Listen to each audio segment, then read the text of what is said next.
E aí, muito bem-vindos a esse repasso de bioquímica. O meu intuito aqui é te ajudar daquele help final para prova, né, que já tá chegando, já essa final. Tem gente que é a última chance, tem gente que é a segunda chance. E é isso, eu sou apaixonada por bioquímica. Meu nome é Bruna Oliveira. Eu faço Barcelona, tô no 4º ano. Agora meus desafios são outros, mas bioquímica para mim foi um desafio, né? Isso foi um desafio gostoso. Eu curti o processo. Eu acredito em tudo que está escrito aí, tudo coopera para o bem daqueles que amam a Deus, que é Romanos 8:28. E eu espero que esse singelo repasse possa te ajudar a dar um help naquilo que você precisa para a final. Então eu espero que seja uma semente muito boa e que seja plantada em você e que você colha bons frutos. E é isso, então vamos começar. Aqui não tá toda a matéria detalhada, não tá, até porque são 2 eras muito grandes. Não tem imuno aqui, mas é um geralzão aí do que precisa para bioquímica. Então vamos começar com o básico. Eu sei que a única coisa que você não quer é estudar enzimas, mas principalmente na final de fevereiro caiu muito enzima, perguntinha boba, que a pessoa, tipo assim, no oral, define a enzima. O que é enzima? É uma molécula proteica que funciona como catalisador biológico, que não se degrada e não faz parte do produto final. Sabe, é uma coisinha assim muito boba. Mas quando você sabe o que ela faz, qual é a função da enzima? Catalisar uma reação. O que a enzima catalisa? Ela pega um substrato e dá um produto. A enzima ela pode ser modulada, sim, tanto por inibidor competitivo como não competitivo. Ela pode ser regulada de modo covalente, alostérica ou genicamente. Então são algumas coisas bobinhas da primeira era que às vezes a gente colga, não estuda. Chega lá no oral tem uma pergunta dessa. Ou, por exemplo, a minha prova de fevereiro estava basicamente com a neurona e hipóxia. O caso clínico era não a neurona e hipóxia. Então, assim, e as últimas 5 questões que eram temas muito aleatórios de bioquímica, mas é uma coisinha boba que às vezes a gente não. E aí acaba.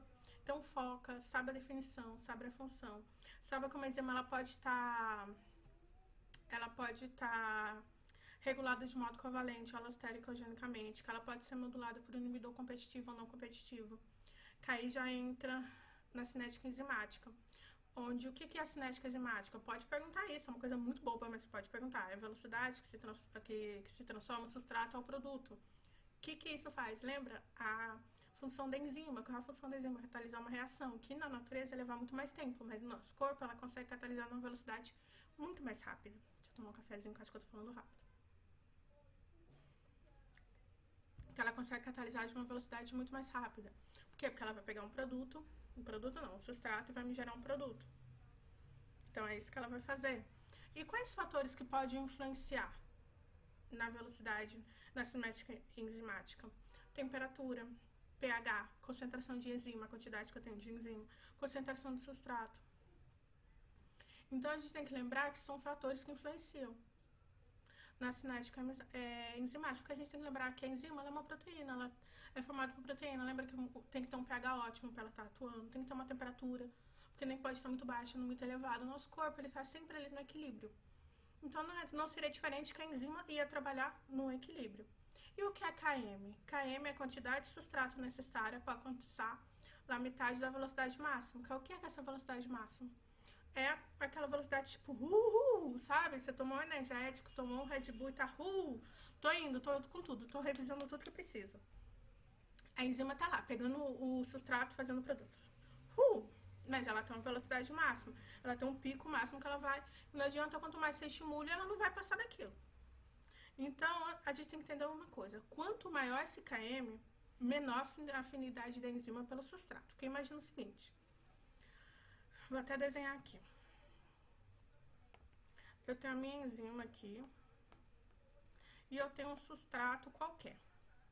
O que ela vai pegar? Ela vai pegar esse substrato e vai produzir um produto. Então, basicamente, ela vai produzir um produtinho ali. Então, ela tá trabalhando aqui de boa, então ela pega o substrato e produz o produto. Pega o substrato e produz o produto. ok? Agora você imagina, essa não tá com muita afinidade. Então o que vai acontecer? Lembra que o km é metade da quantidade de substrato necessária para atingir a quantidade de substrato necessária para atingir a metade da velocidade máxima? Então, assim, se eu tenho um km muito elevado, tipo, nossa, eu preciso botar muito substrato para ela poder trabalhar. Significa que ela não tem tanta afinidade. Mas olha, com pouco substrato ela já está trabalhando. Ela tem uma grande afinidade.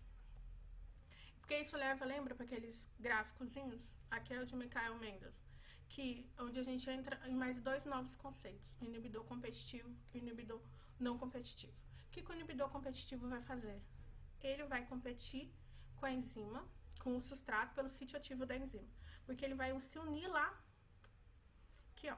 A gente tá com a enzima aqui.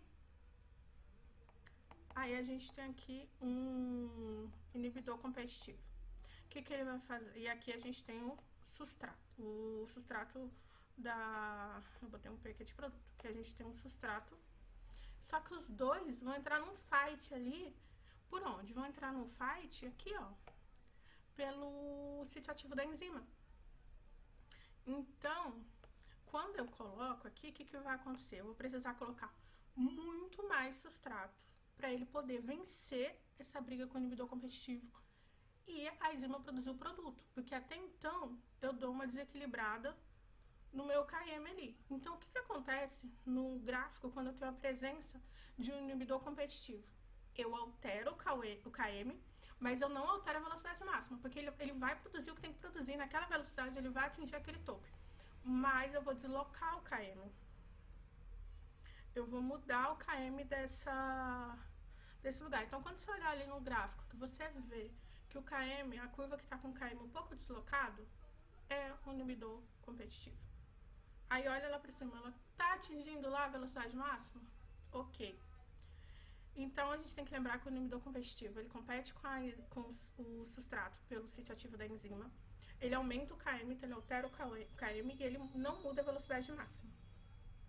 Já o inibidor não competitivo, ele vai se unir na enzima em qualquer lugar, mas ele não vai, ele não vai brigar ali pelo sítio ativo da enzima. Então ele vai, tipo assim, tá aqui. Tá aí, o inibidor não competitivo tá aí. Só que ele não vai alterar o KM, mas ele vai alterar a velocidade máxima. Entendeu? Por quê? Porque essa enzima, ou ela não vai trabalhar, ou ela vai ficar tão enletecida.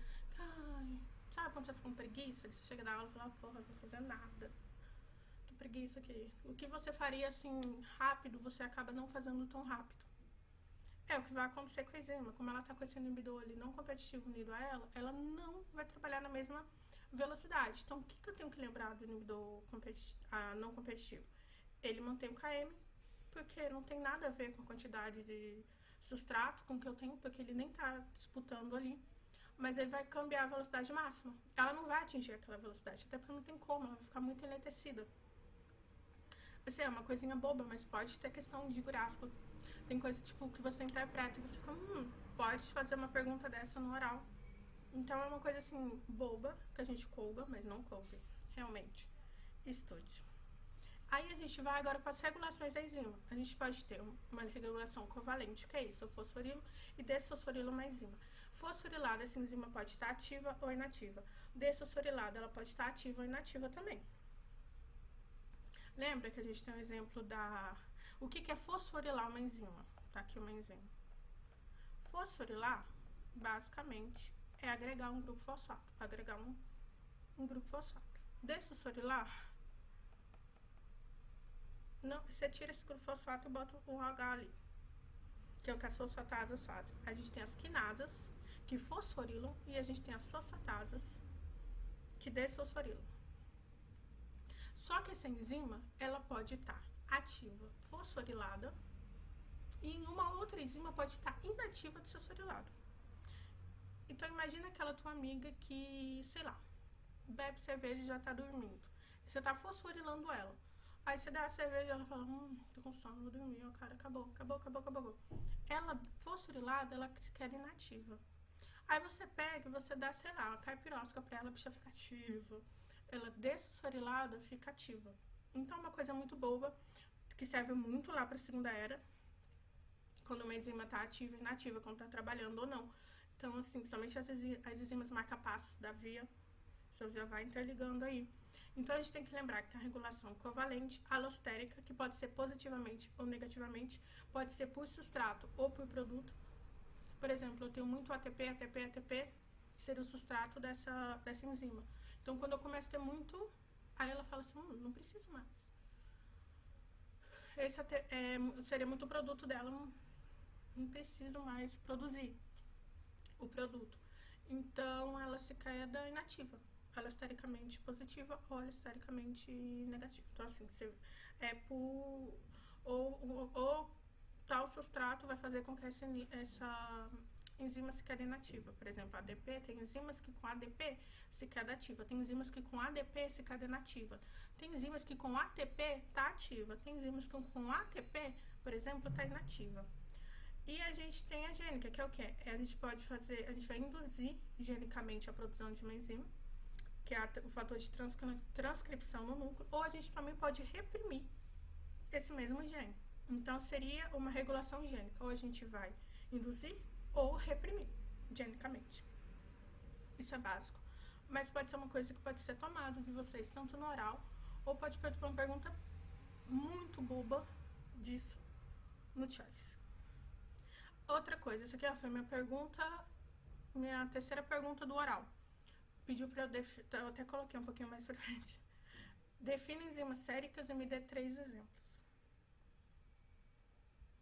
Mas, nossa, se eu soubesse, tinha muita gente no dia que não tava sabendo, não tava falando, porque não sabia. Qual é a definição de enzimas séricas? Basicamente, são enzimas com atividade catalítica, mas tem que lembrar que são muito importantes para diagnosticar e controlar uma grande quantidade de patologias. Biomarcador é uma molécula biológica que se encontra no sangue e outros tecidos do corpo, que não são proteínas que não têm atividade catalítica. Exemplos, a gente tem a LDL, as transaminases, CKMB, CKBB. Então, assim, decora, vai com 3 na cabeça ali, com 3 exemplos. Saiba a vida média, o pico, porque eu falei da CKMB e da LDH. Tive que falar o pico dela, o tempo que ela fica no corpo, se ela é específica ou não específica. Então, assim, é uma coisinha boba, mas saiba, de verdade, não colga não. Aí a gente vai para outra parte muito importante, que são o quê? Receptores. A gente tem o tipo tirosinquinase, que tem atividade catalítica. Isso ligando, por exemplo, a insulina. A gente tem receptores associados à proteína G, que é um receptor adrenérgico, que está ali adrenalina, cortisol, glucagon. A gente tem do tipo de X-start, a gente tem a gente também tem os que são nucleares, endossômicos. Então, assim, não colga isso aqui, porque vai ter pergunta na minha tia sobre X-start, que é uma coisa muito boba, tipo, eu tinha que saber a localização e o que ele fazia. A gente vai ter vias associadas a momentos metabólicos a esses receptores. Então, assim, lembre-se, eu não vou ter insulina, a via da insulina ativa, no momento de ayuno prolongado. Sabe? Começa a associar isso. Após a ingesta, a gente tem insulina, a gente tem ayuno, a gente tem glucagon, adrenalina, cortisol. O que eu tenho que saber? As vias associadas ao receptor do tipo, por exemplo, tirosinquinase. A gente tem PLC gama, MAP quinase, PI3K, vias associadas à proteína G, GI, GS, GQ. Então, assim, no colga, o que essas vias fazem? Eu até botei aqui para poder falar para vocês o que essas vias, o que elas fazem, qual é a função delas. Tipo, pega e faz para vocês, assim, bota, por exemplo, via da tirosinquinase, a gente sabe que a gente tem a PLC gama, a gente tem a PI3K e a gente tem a das MAP quinase. Então, coloca a que receptor vai estar ligado, a expressor do tipo tirosinquinase, com o momento metabólico pós-ingesta. Qual é o ligando que vai dar insulina? Da primeira era, principalmente nessas vias, você tem que saber toda aquela historinha. Então, por exemplo, aqui da fosfolipase C-gama, a insulina. Se une ao receptor. Qual tipo de receptor? Receptor tirosinquinasa. Aí, o que ele faz? Ele é um receptor que ele ocorre autofosforilação, ele se autofosforila. Então, quando ele se autofosforila, onde ocorre essa autofosforilação? Na porção beta.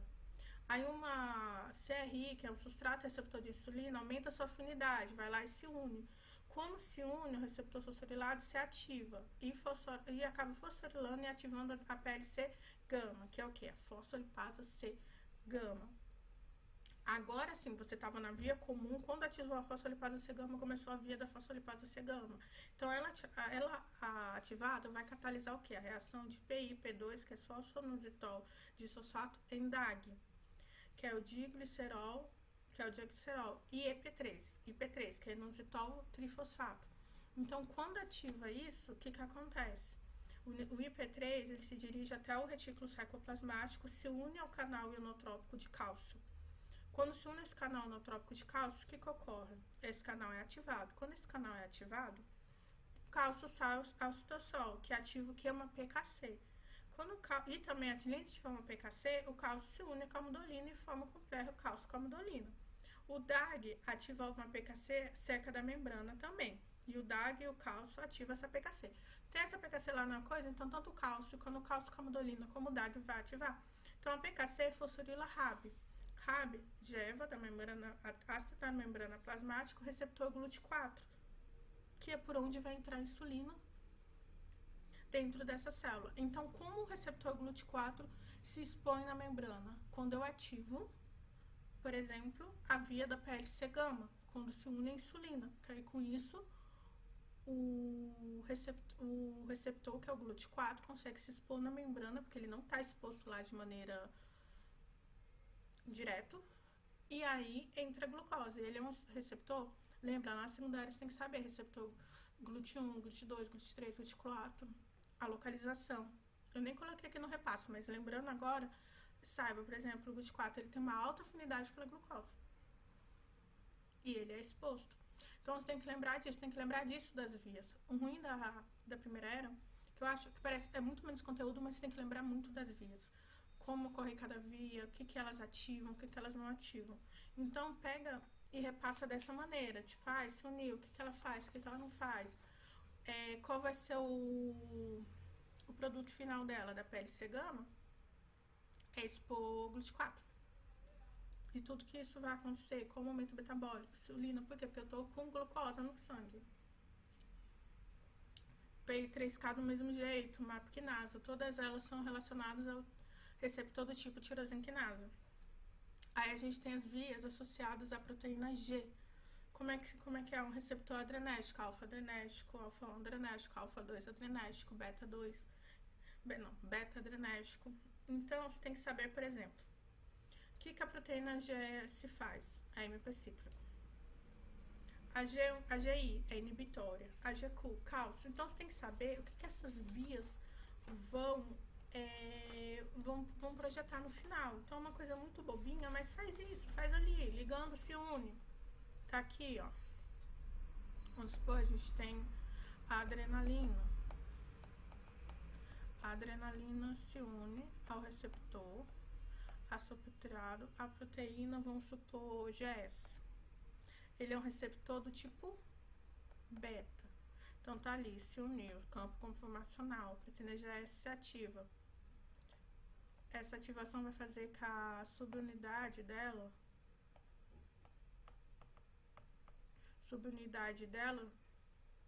se eu até olhar aqui direitinho para não falar errado para vocês, que a subunidade dela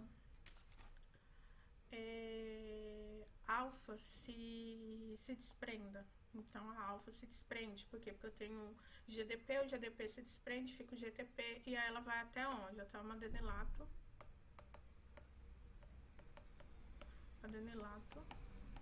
Ciclase. O que a adenilato ciclase ela faz? Ela cicla ATP em AMP. Então, ela pega a ATP e vai ciclar em AMP cíclico. Ok, é isso que ela está fazendo. Então, o que esse AMP cíclico vai ativar no final? Uma PK. Então, no final, ele vai ativar uma PKA. Então, você tem que saber o que essa PKA vai fazer. O que essa PKA vai estar ativando? Essa PKA vai ativar, vai lá no núcleo. Ela se divide, lembra que ela é aquela que se divide, aí tem uma unidade catalítica dela, vai lá no núcleo, ativa CREB. CREB ativa CRE. E CRE ativa a transcrição de genes. Síntese de proteína. Então, no final da via associada à proteína G, S vai ativar transcrição de genes, transcrição, síntese de proteínas. Então é isso que você tem que saber. Quando for recorda, bota uma do ladinho da outra, vê qual receptor associado tem. A gente tem o alfa-1, alfa-2 adrenérgico, beta-adrenérgico, o que ele faz? O que essa proteína... Então assim, faz um esquema. Mas lembra que existe isso, que tem a ver com momento metabólico normalmente. Então, aí agora a gente passa para outra coisa muito importante, que é o complexo PDAT e o ciclo de Krebs e a cadeia respiratória. Cara, sabe a função do complexo PDAT? Sabe a função do ciclo de Krebs? Função da cadeia respiratória. Quando o PDAT está ativo e inativo, quando o ciclo de Krebs está enlentecido, quando a cadeia respiratória está em hipóxia, por exemplo, que ela não está lá fazendo. Então, por exemplo, a cadeia respiratória entrou em hipóxia, a gente está em hipóxia, não está chegando a 2. Então, ela começa a travar ali da subunidade 4, a fosforilação oxidativa, subunidade 4, ela vai vir travando. Conforme ela vem travando, toda vida que Krebs produz ali na DAT e FADAT, ele vai lá, ele não consegue ser reduzido e voltar. A gente vai enlentecer ali o ciclo de Krebs, entendeu? Então, assim, tenha isso na cabeça. Serve muito até para a segunda era. Tá aqui, qual a função do PDAT? Realizar a descarboxilação oxidativa do piruvato. Acetato, desprendendo de dióxido de carbono, necessita 5 cofatores, TPP, ácido lipóico, coenzima A, FAD e NAD. Então, ó, você imagina se tá hipóxia, o PDAT vai estar funcionando? Porque eu não vou ter coenzimas reduzidas. Então, começa a assimilar isso na cabeça. Qual a função do ciclo de Krebs? Tá aqui, ó. Liberar grandes quantidades de eletrônios, protônios, será transformado a essa cadeia respiratória através do NAD e FAD. Porque ele produz na DAT, aí vai lá e volta a FAD. Porque ele entrega na cadeia respiratória esse próton que vai passar um espaço intermembrana ali da membrana mitocondrial externa da mitocôndria. Saiba onde está o ciclo de Krebs. Mitocôndria. Onde está a fosforilação oxidativa, que é a cadeia respiratória? Mitocôndria. PDAT, o complexo PDAT. Onde é que o complexo PDAT está? Mitocôndria. Qual é o substrato do complexo PDAT? Piruvato. O que vai dar? Acetil-CoA. Esse acetil-CoA vai para onde? Para o ciclo de Krebs. Entendeu? Já vai... Da onde vem esse piruvato? Glucólise. Então, assim, a glucose ocorre onde? No citossol. Não na mitocôndria. Então, já vai fazendo essa ligação que vai ficando na cabeça. Porque, assim, aqui eu não preciso explicar detalhadamente, porque isso você já sabe. Se você chegou aqui no final, você já sabe.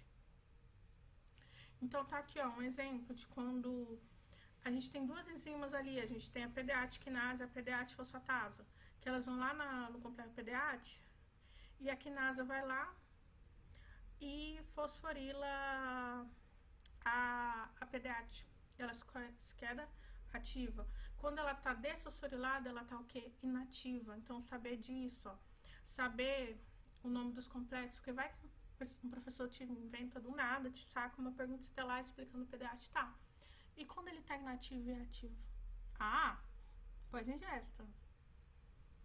Tá, me prova que ele tá ativo e que ele não tá inativo. Aí você vem. PDAT quinasa. Vai lá, olha quando ela tá ativa, quando ela tá inativa. Olha quando a PDAT fosfatasa tá ativa. Ela é modulada alostericamente, essas duas. E elas modulam covalentemente a PDAT. Olha que louco. Entendeu? Por isso a gente tem que saber como é a regulação alostérica, covalente, gênica. Então, assim, repassa justamente essa parte, quando ela tá ativa e inativa. Teve uma amiga minha que a pergunta dela foi a regulação da PDAT. E era isso, entendeu? Então, assim... Porque aí se o professor te jogar pro outro lado, tá, mas agora eu tô em ajuno. Do nada ele fala que tá em ajuno. Peraí, mas o que vai estar produzindo? Porque o nosso corpo, ele tem um equilíbrio, mas ele tem um que ocorre mais em pós-ingesta, aquele que ocorre mais em ágil. Então a gente tem que ir lembrando disso. Aqui, ó, lembra da cadeia respiratória, da fosforilação oxidativa? Aqui, ó, a força portomotriz que vai se movendo. Aqui, ó, o NADAT. Aqui no complexo, aqui, ó, 2, o FADAT, que vem da onde? Vem lá do ciclo de Krebs. Vai passando essa força. Aqui, ó, a redução do O2 água, essa força motriz passa pela fosforilação oxidativa e me dá o quê? ATP. Nosso corpo sempre quer energia. Lembra disso? Ele precisa de oxigênio. Até por causa das espécies reativas de Eros. Eu não botei Eros aqui, mas não deixa de repassar espécies reativas de oxígeno. O Eros não deixa de repassar. Porque quando está em hipóxido, a gente vai produzir... Eu tinha que saber Eros por quê? Porque, olha, a neurona hipóxia, pós-hipóxia. Então eu tinha que saber o que ocorreu com essa neurona hipóxia, com essa célula. O que ocorre depois que ela volta... Eu já tinha que ir fazendo isso na cabeça. O cobertor é muito esperto.